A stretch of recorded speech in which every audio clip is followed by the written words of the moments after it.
Ghana cedis for your mommy figure is that you walk into any CBG bank in Ghana, whether in Accra, Kumasi, Sunyani, anywhere. Walk into the bank, open a CBG account for your mommy figure, and you just make a minimum deposit of 100 Ghana cedis. Once you're done, you link the account to the *924# mobile banking service. Then you tell us what makes this mommy figure special and why we have to honor her via the various DM DM us on our various social media handles. That's at CBG Bank Limited on Facebook, Instagram, Twitter, and LinkedIn, and at MX24GH on Facebook and Instagram. Remember that the best entries selected will be rewarded with cash prizes from Consolidated Bank Ghana. Charlie, don't slack. Be the reason for Mommy's excitement this month of May with the Duam for Mommy. Again, always remember that terms and conditions apply. Now, for those of you who feel that waking up very early in the morning or in the afternoon when the sun is blazing and everything, walking to the bank may be a bit of a challenge for you, don't worry. There's a simpler option for persons such as yourself. So just go to our page, which is the MX24GH page on Facebook, Twitter, and the like, and you see a certain link there. When you see that link, just click on it. You see the promo and the link, just click on the link. Now, when you click on the link, this is what will show up on your screen. It's being put up on your screen right now. This is what will actually be on your screen. Thank you. So that's the form. You go through. It's a very quick form. I think it has just about 3 or 4 questions.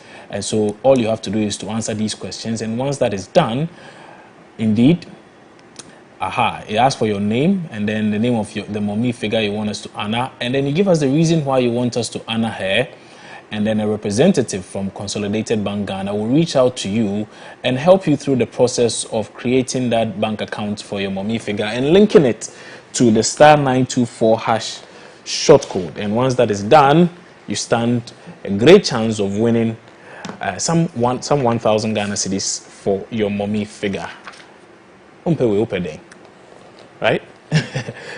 Cool job, easy money for you. Okay, so time now for us to talk about our issue for the day. And I did mention to you that it has to do with security. And the key question is whether or not it's time for us to restructure our national security apparatus. A lot of things have happened, and I'm sure you may recall some of them, but I want to bring you back to a certain point. Let's start with the very latest of the events, and then we'll go back a bit and take a look at some of the things that have happened in previous times, one of which got all of us talking about the national security, the reason for which I think we all want to have this conversation. So, the recent event of a journalist with a Accra-based City FM, City TV, going into a restricted zone to take footage of abandoned vehicles or something of the sort, and how it was handled, and how perhaps even the national security decided to sanction their own over how they treated the gentleman over what he did. We have a bit of a report for you on that, and I want to play that report. Once we are done, I'll revisit something which happened previously, and then we can delve into our conversation. But first, let's take a look at this report put together by the news team right here at MX24, chronicling a few things as regards the issue of an assault on City TV journalists.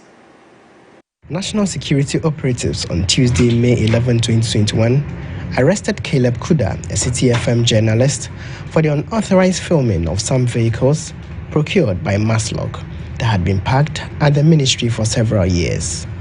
A colleague of the said journalist, Zoe Abubeidu, was also picked up by the operatives at the premises of City FM after it emerged the said video had been forwarded to her. Following the release of Caleb Kuda, the journalist recounted his ordeal while under detention for hours by the security operatives.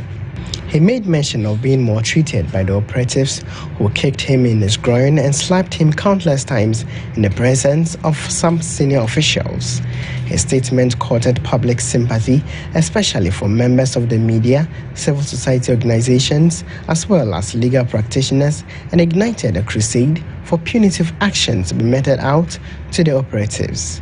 The National Security Ministry on May 13 in a statement responding to the allegations said it has taken notice of the claims and has initiated investigations into the said matter. In a new development, the National Security Ministry in a letter dated May 20 has sanctioned 4 of its operatives for their involvement in the assaults of the journalist.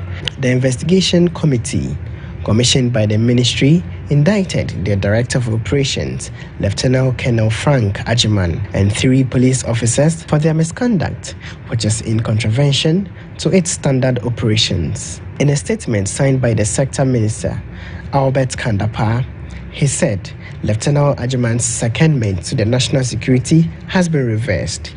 He is also to report to the Chief of Defence Staff for further investigation and appropriate sanctions.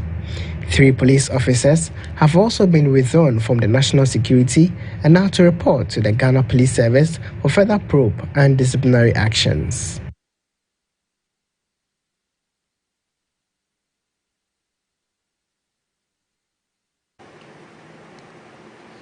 Okay, so that was a report put together by our news team, chronicling events since the reporter was arrested, assaulted, released, and then the apology, and then the, should I say, dismissal of sort of the persons involved in this very act. And so it's something we've all been talking about all through last week and even this week.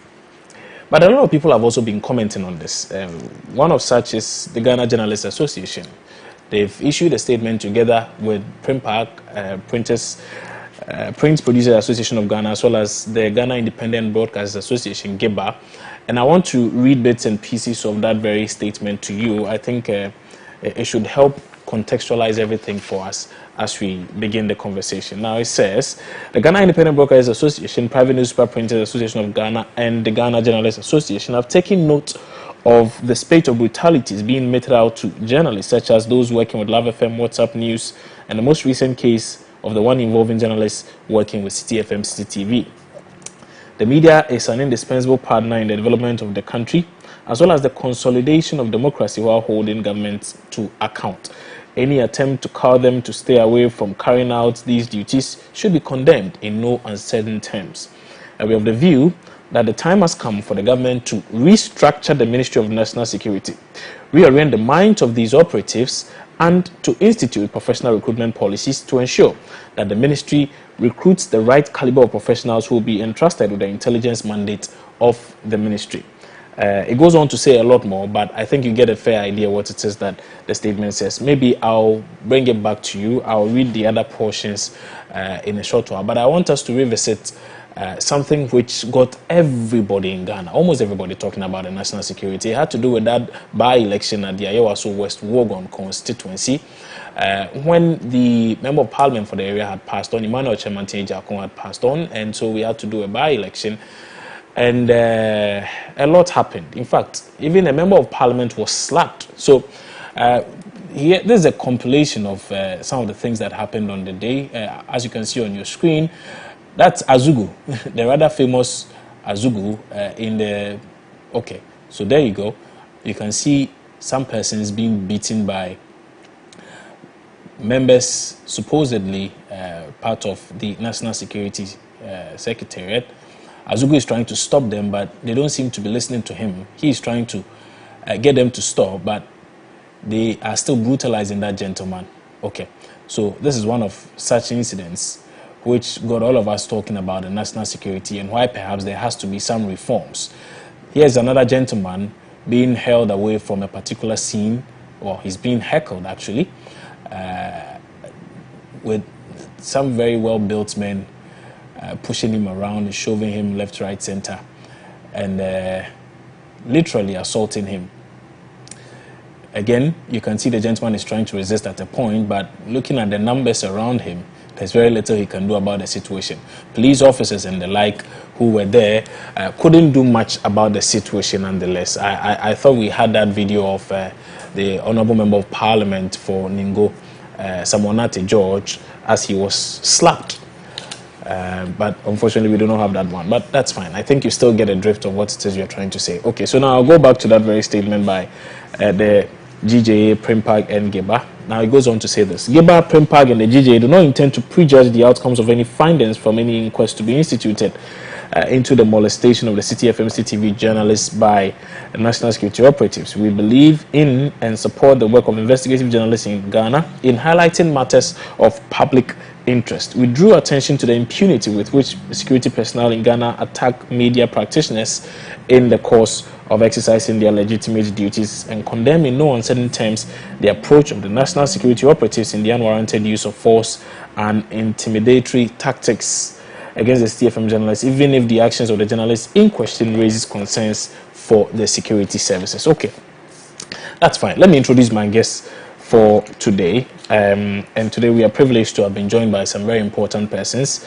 They include Adam Bona, who is a security analyst, also Samonati George, member of parliament for Ningo Prampram, as well as Peter Lanchin Tobu, member of the Defense and Interior Committee of Parliament. He was also Executive Secretary to the Inspector General of Police prior to his election as Member of Parliament. And so we'll have a conversation with these three gentlemen. I want to start with Adam Bonado. Mr. Bona, good afternoon. Many thanks for joining us right here on Opposing Views on MX24.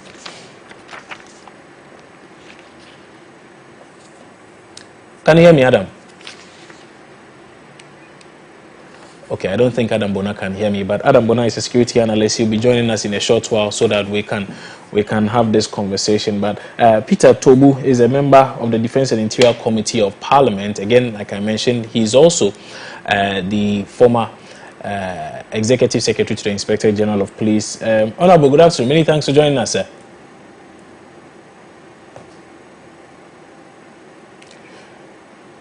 If you could unmute yourself so we could hear you. I think you are live with us, but your thing is muted. Great. Good afternoon, my brother. How are you? I am very well, thank you. And I'm glad you've taken time off to join us for today's edition of Opposing Views. It's something which falls a bit within your jurisdiction, so I'm happy that you are joining us for this conversation. So let's first start by taking a look at... in fact, I want to ask this though. Based on what you know about the law and about security installations and about filming in security installations, would you say that the journalist perhaps may have gone a bit too far in recording that kind of footage, whether he breached any laws, for which reason perhaps some sanctions of sorts had to be meted out to him?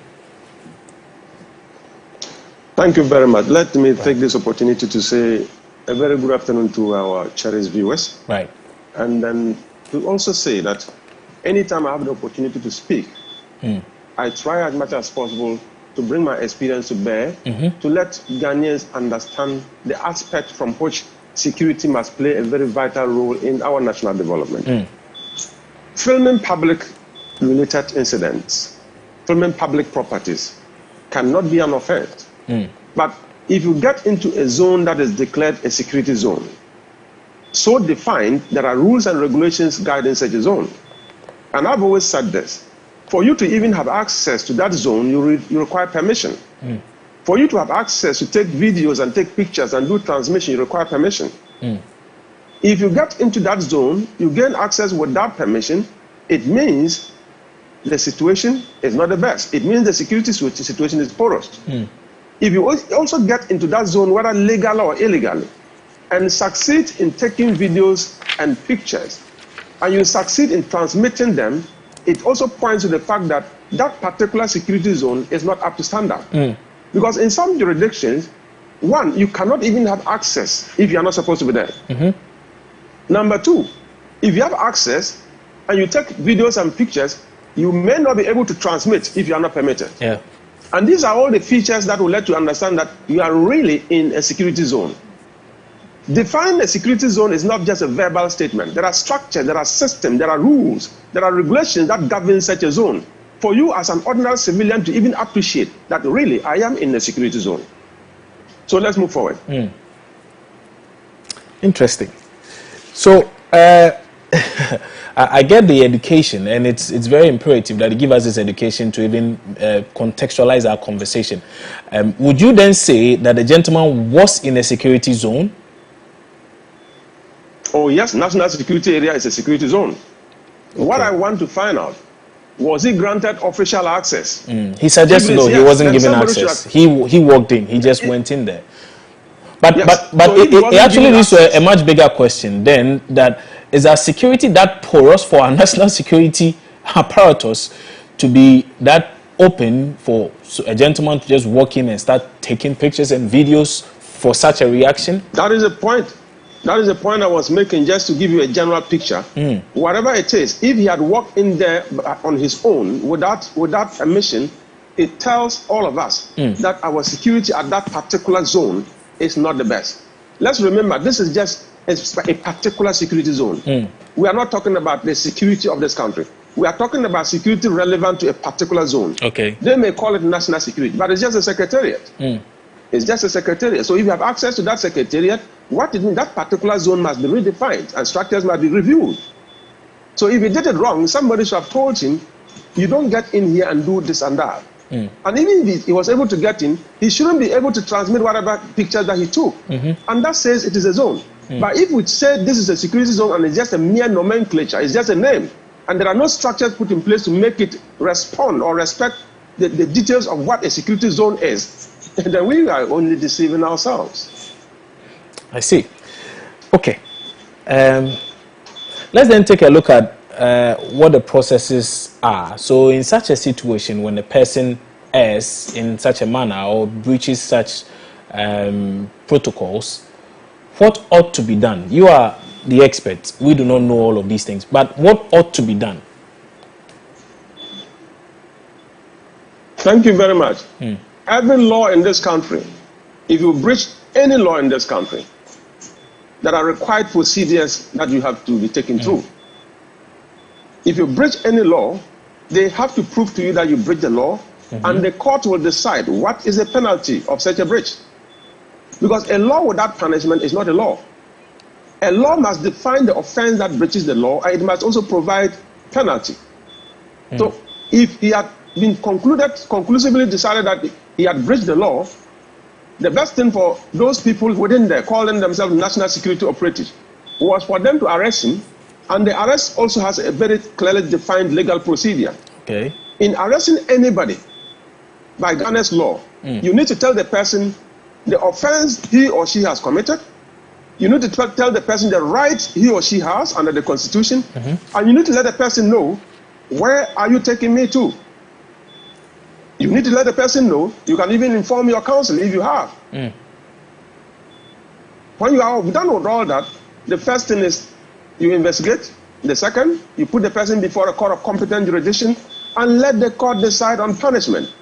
It is not within the remit of any security officer to punish anybody. Your job is to provide law enforcement. Your job is to provide security. It is the job of the court to pronounce punishment. So when I find people hitting and kicking people in a way to punish them for doing something wrong, they ask themselves, are you taking over the courts? Are you becoming a judge? Are you not also getting involved in an illegality? Because that abuse of office and the application of excess force is an illegality. It is not supposed to be allowed anywhere. In some jurisdictions, later on, you can be sued for assault. Because you are not supposed to beat me up. I see.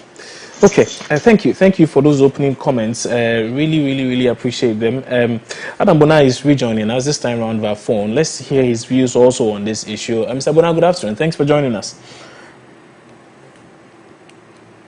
Okay, he can't hear me, but Samonate George can hear me, I believe. He's also with us via phone. Mr. George, good afternoon. Hope you're well.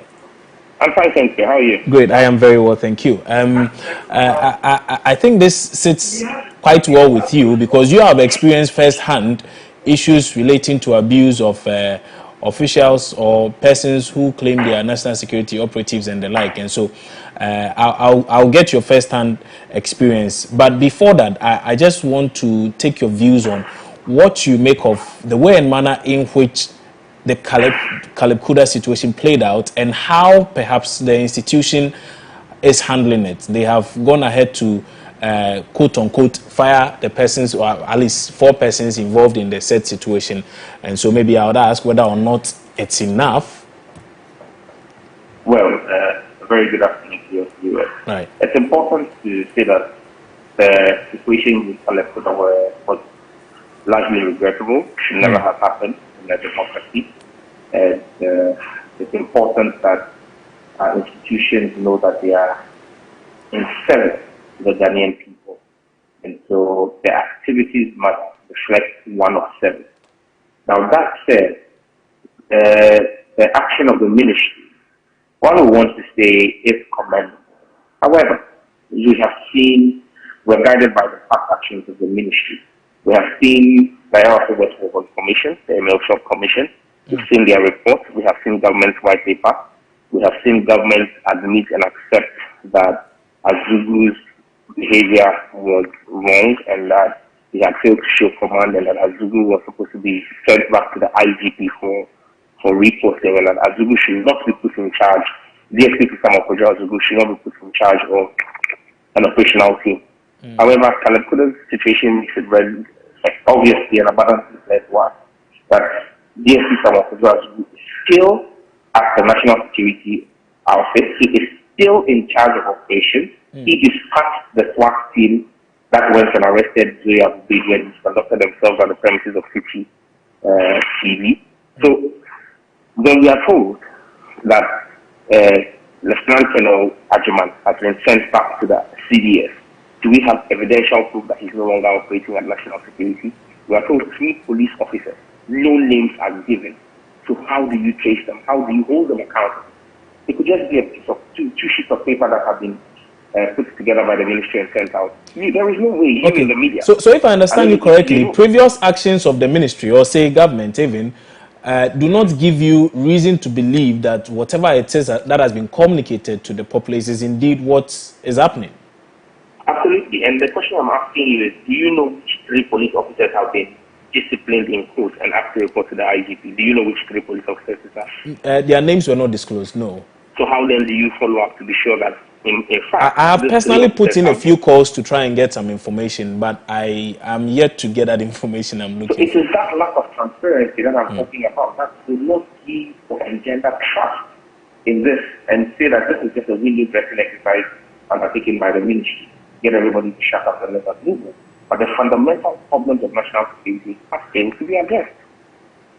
I see.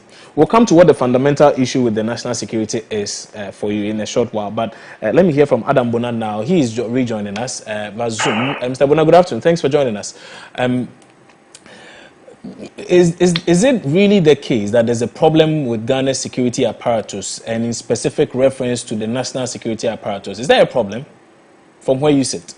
Oh yes, there is a big problem. Okay. There is a big the problem probably goes beyond the problem is cancerous. And you know when you have a cancer, you either would have to go for some chemotherapy. You need to go either you dig the cancer out. There's we seem to be tinkling with this issue at national security, but I see it to be an inferno that the wind is actually not against the inferno. The wind is actually pushing the inferno towards all of us, and it is likely to consume us, like it happened in Nigeria, the End SARS protest. Yeah. I am saying this because the operational wing of the national security, I have called severally that is an illegality. It's not enshrined in any law. That the national security, that used to be a secretariat. And when you say a secretariat, where you have the national security council chairman and his people, that's where they have their meeting, and these guys were supposed to be collating and making sure, when we sleep.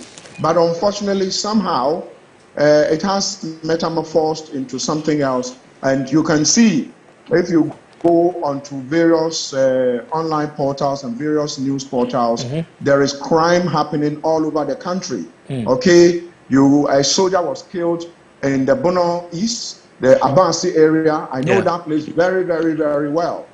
I did my national service there in the 90s, the late 90s, right? So there very well. This morning around the Achim area, somebody has been shot in a highway robbery. You can mention the one that happened in Cape Coast. It is simply unimaginable And let's not make these things the usual politics. Crime doesn't know color. Crime doesn't know party. It's just for those who say that, oh, it is not true. For it to happen to you, then you would see that, yes, it is so close to you. So until such a time that the national security, the chairman, who happens to be the president of the republic, is restructured so that the likes of, DSP Azugu and the tags who are working at national security, those guys, we don't have any use for them at national security. We cannot pack these guys. I call them unintelligent officers who have been put at an intelligence, organization. If you are not intelligent, you cannot work for an intelligence organization. And so make this way and make recommendations and say that the challenges we are faced with as a nation when it comes to security is as a result of, national failing, first of all, to ensure that their mandate is adhered to. The mandate of gathering intelligence, the mandate of ensuring that they, do evaluate workers. Oh, I think we are having a bit of a challenge with Mr. Bonet's network there, but he's making a very solid point about. That has. Okay, right. And I'm sorry, we lost you at a point though. So yeah, go ahead. Can you hear me? Yes, I can hear you now. What I'm saying is that the national security at the moment is the only state security ministry that has a standby force. When you go to the Ministry of Defense, the Ministry of Defense has the, Ghana Armed Forces, which is divided into about 4. Now you can add the cyber or the DI, the defense intelligence to it. Apart from Air Force, Okay, all right. I think the network has gone off once again, but he was making a very critical point, suggesting that it's high time we took a second look at the national security apparatus and had persons who are a bit more intellectual in their thinking and actions to take over some of the roles that some persons who are currently there are engaged in. And then it leads many to then begin to ask the question of the claim, because we cannot verify those, the claim that a number of vigilantes have been recruited into the national security services and some other security apparatus. Mr. Bona, would you say that, okay, Mr. Bona, you hold on briefly, I'll come back to you. But let me go to Mr. Tobu. Mr. Tobu, would you say it's a wrong move to recruit persons who were perhaps vigilantes in some of these establishments? Would you go as far as suggesting it's a bad move and perhaps is one of the reasons why we are seeing some of the problems we are seeing? Thank you very much. Let me say a very good afternoon to my brother Adam Bona and then my colleague in Parliament, my senior colleague, Sam George. Yeah.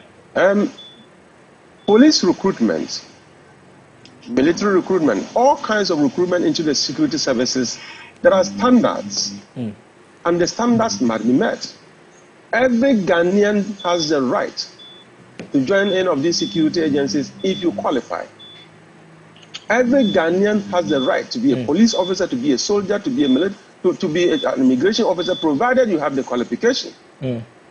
If you don't have the qualification, and by virtue of the fact that you are politically related to a party in power, and for that matter, you are pushed in to wear the uniform, we are doing a disservice to this country. Many of the vigilante men and women, many of them, these macho people, who have been used over the years, and I think that we have examples even during the emulsion. A young man was said to have been somebody selling mobile phones at Kwame Nkrumah Circle.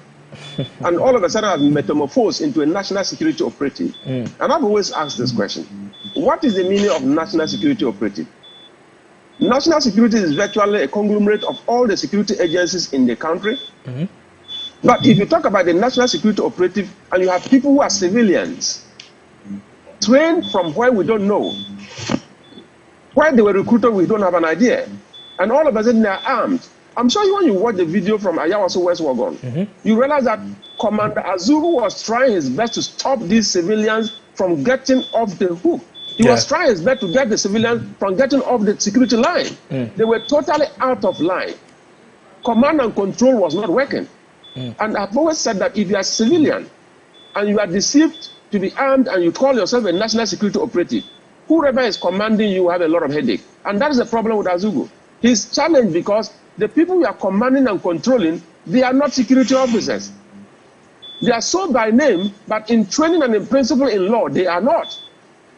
So if you have something like that, and you ask the question as to whether it is wrong for vigilante people to get into the security services.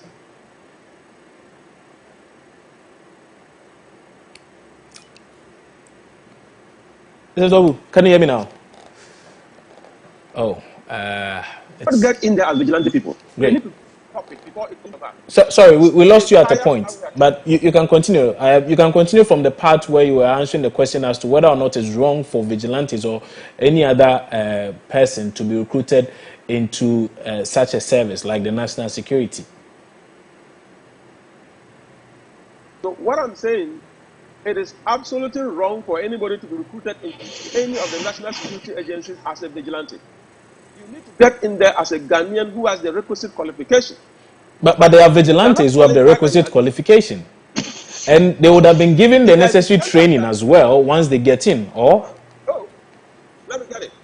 If you are a vigilante and you have the necessary qualification, what it means that you are going to go through the contest like any ordinary Ghanaian and get recruited and get trained. I've always asked this question. Have you ever heard of an advert recruiting or purported to be recruiting national security operatives? No, not really. Have you ever heard of the fact that national security operatives are being trained in a particular training center?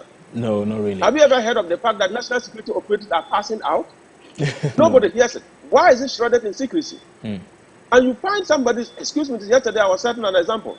I am selling goats in one market with you when we are together. And all of a sudden you disappear for 3 months. When you came back to where you have a person with you and a goater. And I asked him, my brother, where have you been? He said, no, I'm a national security operative. What is the meaning of that? And what is so even hurting is that these national security operatives, they feel so superior that they can go out there and beat up a soldier. They can beat up a policeman. They can beat up an immigration officer. And they'll tell you they are more superior than anybody in uniform in this country. And they are called national security operatives. That is a recipe for disaster. And we have to stop this. Okay. I think we are all aligned when it comes to this. Let me hear from Sam George, because he mentioned that there's a real problem we all need to pay attention to when it comes to restructuring the national security. Sam George, you seem to have identified what the problem with the national security apparatus is. We have heard from Adam Bona and Peter Tobu, but what do you see to be the problem? And let's start with that, what the problem is, and then when we go for a break and we return, we will take a look at the solutions. Sam George, can you hear me? Okay, I'm not sure Sam George can hear me. We'll rework the lines. Sam George, can you hear me now? Okay, I'm not sure he can hear me. So we'll rework those lines and get him there. Adam, you were also making a very critical point, and you had also suggested that we seem to be joking with a lot of things. You also agree with Peter Tobu then when he suggests that we have the wrong people currently at the Secretariat. Now, I'm asking this question, that is there really anything wrong with, say, even me, an ordinary guy, being co-opted into the national security apparatus and being given the needed training to become an operative?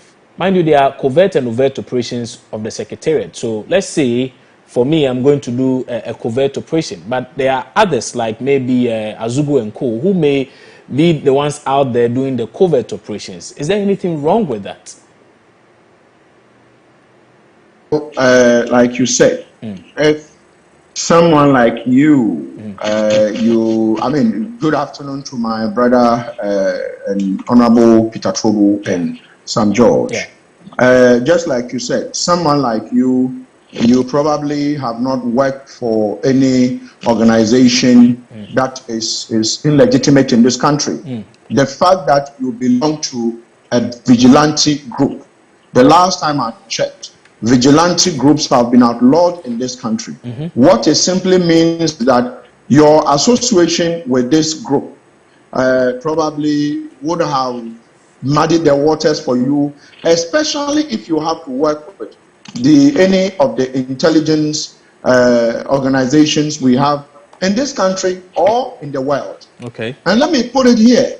So, for instance, you have someone like Lieutenant Colonel Ajiman, who has been, his secondment has been withdrawn. His secondment has been withdrawn. Yeah. Such a person, you ask my brother Peter Tobu, he has experience working in the UN. He has experience working with other like-minded individuals and organizations all over the world. So he will tell you, the image of Lieutenant Colonel Ajiman is dented.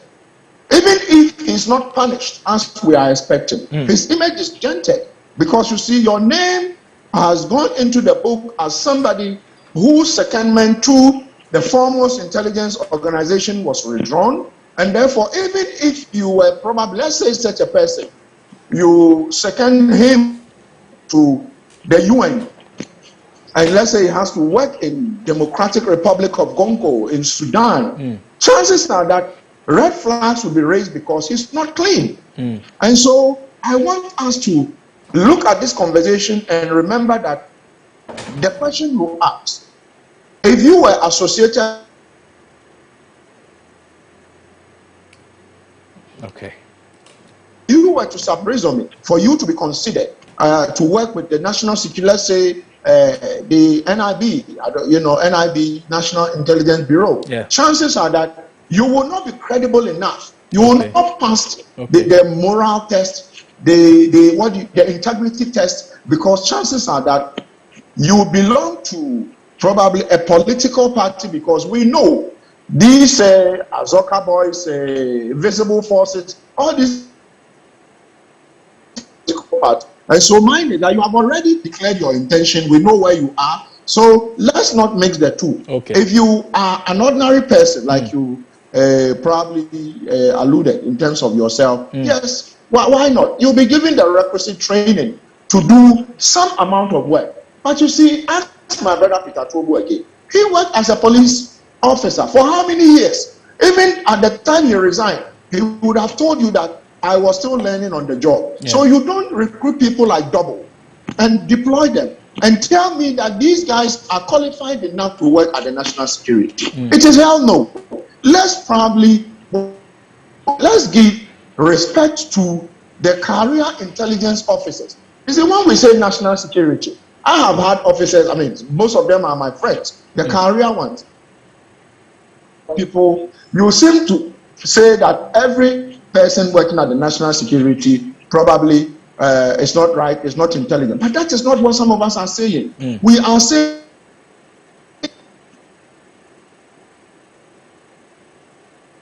the Emily Short Commission report. Azugu is still there. As for Azugu, the list said about him, because he's a police officer. And police officers, per their training, you are given a minimum of 6 months training. These days, we've had some people do 3 months. But at least you are given some minimum training at the various police training school. So to have him always, getting involved in this dastardly act, I don't know what he thinks about himself. If I were him, probably I would write to the IGP and ask that, can you probably, I don't want to be at the, even I don't know if he can do that. But the truth is that the national security has been bastardized so much by they themselves, to the extent that the mere mention of national security, people just think that you are a crook. People just see you to think that, oh, you have some big biceps, you are not using your brain, you use a lot of thuggery. And so please, let's elevate national security to the pedestal it's supposed to be, so that you see, like my brother Tobu again said, at the moment, listen, national security operatives who cannot write their names, who cannot express themselves, can go to a district commander and tell the district commander to release a suspect. And if the district commander doesn't, they will threaten the district commander that we will make sure you are moved, and they will threaten him. And so at the moment, I have said that maybe we need to replace the national security, the police with the national security under the former Inspector General of Police, of whom my brother Tobu worked under, was the David Asante Appiah to the former IGP. He brought, he actually put what we call the Police Intelligence Bureau. If you know the special branch is a wing of the then Ghana Police Service. But because of the inefficiencies of the national security, Appiah to, knowing how important intelligence gathering was, brought back the Police Intelligence Bureau. Today, Appiah to is not there. The Intelligence Bureau of the Ghana Police Service is dead. That is why you see all this crime going on. I will say that without any apology. Because if we don't say and give it the attention it demands, and we do the cover-up, and we muamasu, katasu, muamasu, what happens is that it is just the matter of time. If you are not careful, we all become victims. So mine is that I am calling on the Inspector General of Police that at the moment, he needs to put his foot down and make sure that the Intelligence Bureau of the Ghana Police Service is doing what it's supposed to do. Tete Yohonu was the person who headed it, and he brought crime levels to the barest minimum in 2018, 2019. Today, that division is dead. And so mine is that, going back to national security, I would say that sometimes when some of us speak about the Minister of National Security, people think that we don't like him. But the truth is that if you are not doing what is expected of you, those of us, the analysts, those of us who have some amount of appreciable knowledge in the area will tell you are not doing it right. Okay, all right. And I'm glad you mentioned Azugu though. So at the mention of Azugu, let me rope in Samonate George. Mr. George, are you back on the line now? Can you hear me? Sam George, can you hear me now? Okay. I don't think Sam George can hear me. Okay. But you're still live on Opposing Views right here on MX24 TV. My name is Kwabna Chenchene Watching. We're going for a quick break. When we return, we continue with our conversation. It will just be a second, so stay with us. We'll be back.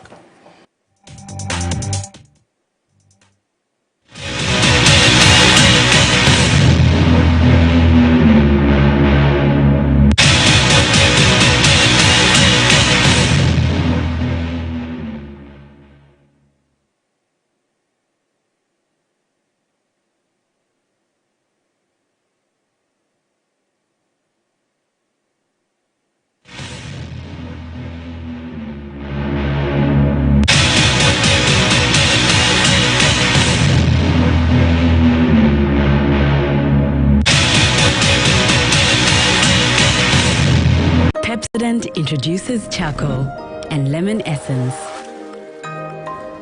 The unique combination of natural essences whitens teeth naturally for you and family.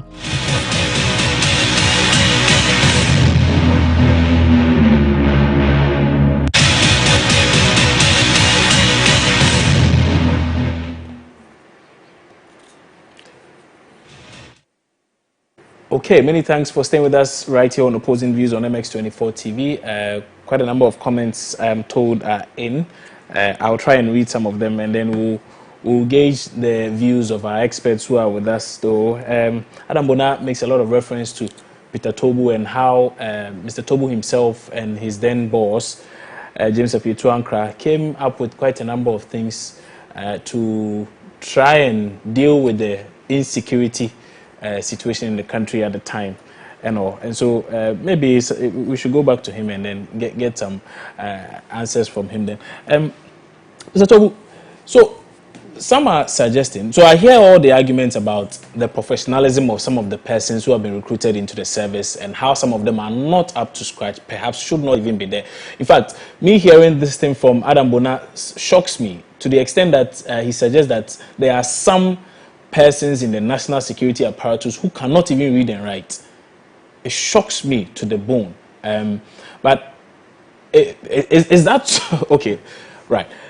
Some have said also that this is just a means of trying to deal with the issue, because if we have these vigilantes also out there and they are not engaged, they will end up creating a lot more problems for us than they would if they have been formalized into some of these setups and have gotten the necessary training, and then we can also check them.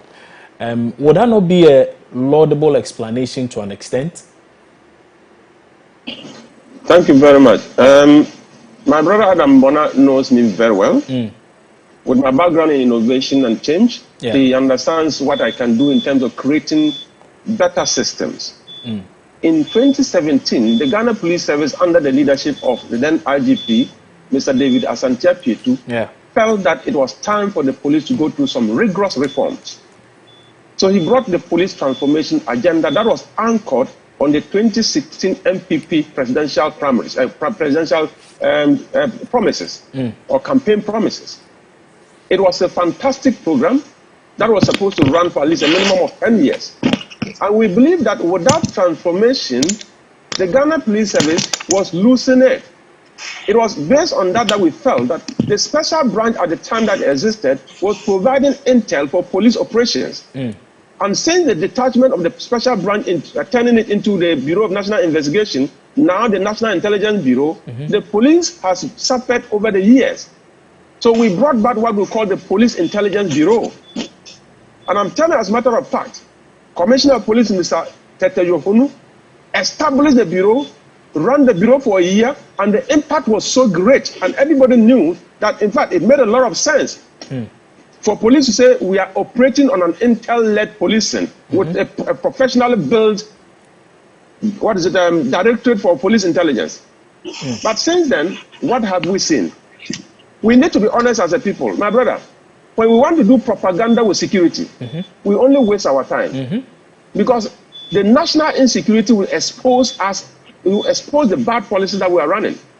Today, why are we not talking about reforms? Why should we even talk about reforms?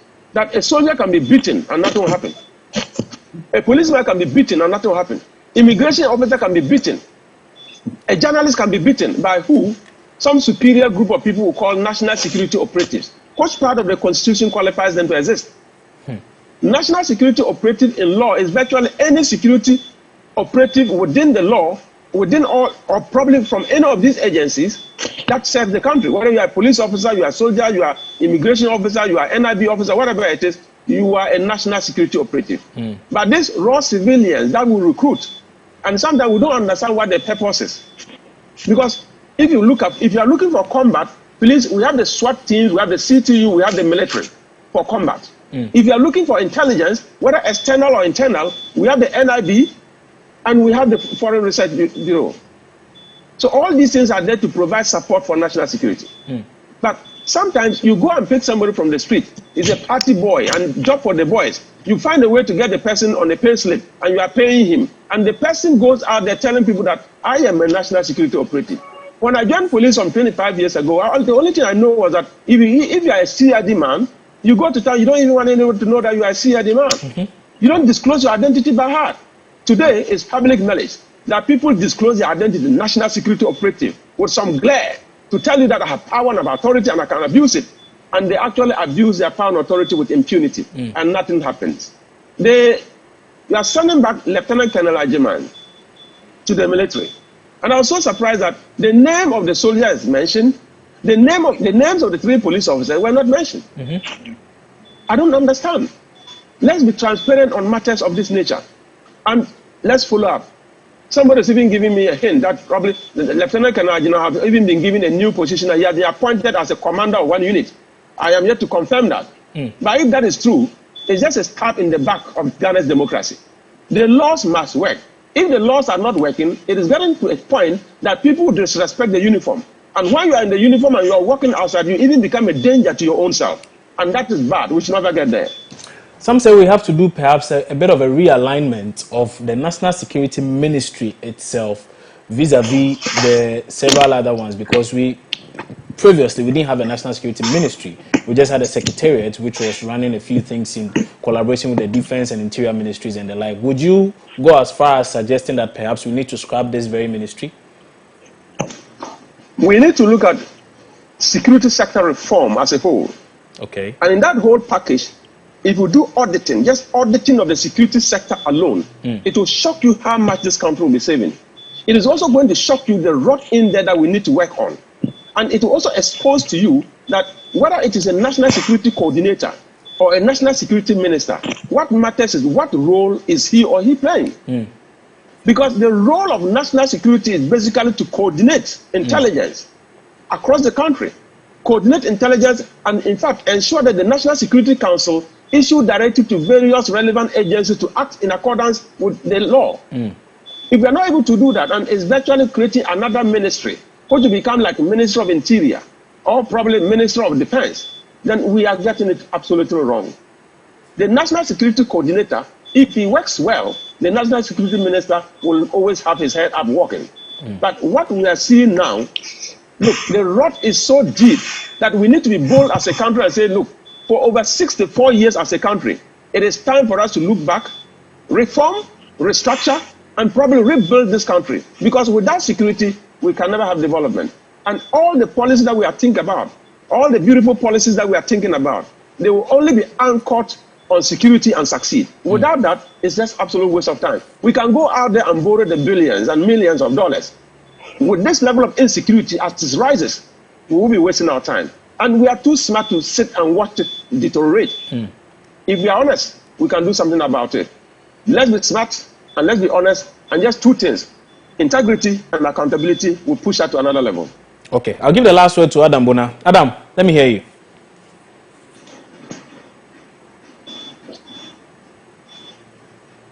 Say the president, who happens to be the chairman of the National Security Council, right, and also the commander-in-chief of the Ghana Armed Forces. My expectations are that it shouldn't be during his time. I mean, some of us, have known him for many years, many years in the days of Edubwa Ahine, our former president before. Yeah. I mean, the three of them were literally moving from one tertiary institution to the other. And so he, being a human rights activist and a lawyer, who is one of the people who chased Rawlings everywhere to ensure that the fourth republic we are enjoying today came into existence. So it shouldn't be under his watch. And remember, he's the one who also, it was during his time as the foreign affairs, it was during his time the criminal libel law was repealed. Yeah. As Attorney General, when it was repealed. So it shouldn't be during his time that we seem to be hosting an illegality. I probably thought that once we had such a precedent, a lot of the illegalities that have persisted and existed would be scrapped. But unfortunately, it looks like it has rather gained deep roots. And I would hope that, he has, about 3-4 years to go, 3.5 years to go, that he will clean the mess that exists at national security. You see, the moment the top is fixed, when I say the top, national security, that's supposed to be coordinating, the moment they begin to play their role as the foremost intelligence institution, the rest will follow in line or will fall in line. But unfortunately, if that is not done, then we are going to be running around in circles and, blame games here and there. But I have heard from other circles that the president is actually looking into it and making sure that the national security, especially their mandate, they would adhere to their mandate, and then the operational wing of the national security, that is probably is eating all of us, would be scrapped once and for all. So, Bona, many thanks for your time on Opposing Views today. Adam Bona is a security analyst, and he joined us with those very, very, very insightful views. He was on the show together with Member of Parliament for Ningo Prampram, Samonate George, as well as the former Executive Secretary to the Inspector General of Police, as well as Member of Parliament for Wild West, Peter Tobu. They have been my guests on Opposing Views today. Now, just before we go, I keep telling you we are in the month of love. This is Mother's Month right here on MX24 TV. So MX24, together with Consolidated Bank Ghana, we are giving you an opportunity to honor all your mommy figures in your life. All your mommy figures. So you can set up or open up several bank accounts for, if you have 1,000 mommy figures in your life, please feel free to open 1,000 accounts for each and every one of them. All you have to do is to open a CBG account for your mommy figure with a minimum deposit of 100 Ghana cedis. You link the account to the *924# mobile banking service, and then you tell us what makes this mommy special and why we have to honor her via DM on our various social media handles at CBG Bank Limited on Facebook, Instagram, Twitter, and LinkedIn and also at MX24GH on Facebook and Instagram. Remember that the best entry selected will be rewarded with cash prizes from Consolidated Bank Ghana. Charlie, don't slack. Be the reason for Mommy's excitement this month of May with the Do for Mommy. Remember that terms and conditions apply. My name is Kwabna Chenchen Boati. I'm grateful that I took time off to watch today's episode of Opposing Views. I'll see you on Wednesday.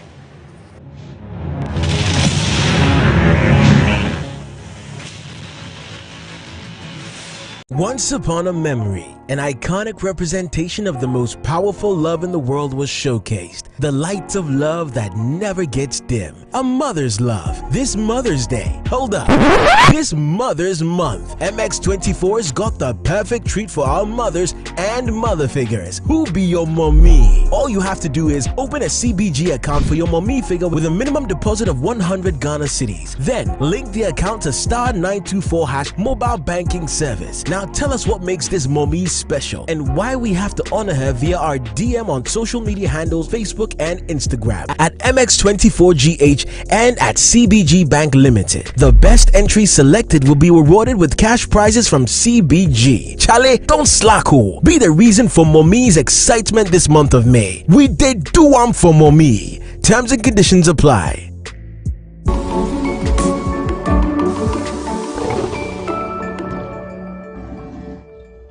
Technology is evolving rapidly, from machine learning, automation to artificial intelligence. All of these can be quite hard to keep up with, right? Plug in now as I, Eddie Kunsen, ushers you into the advancing world of technology on Tech Today. The only show custom built to cover technology with experts from every corner. Tech releases, gadget reviews, apps, and many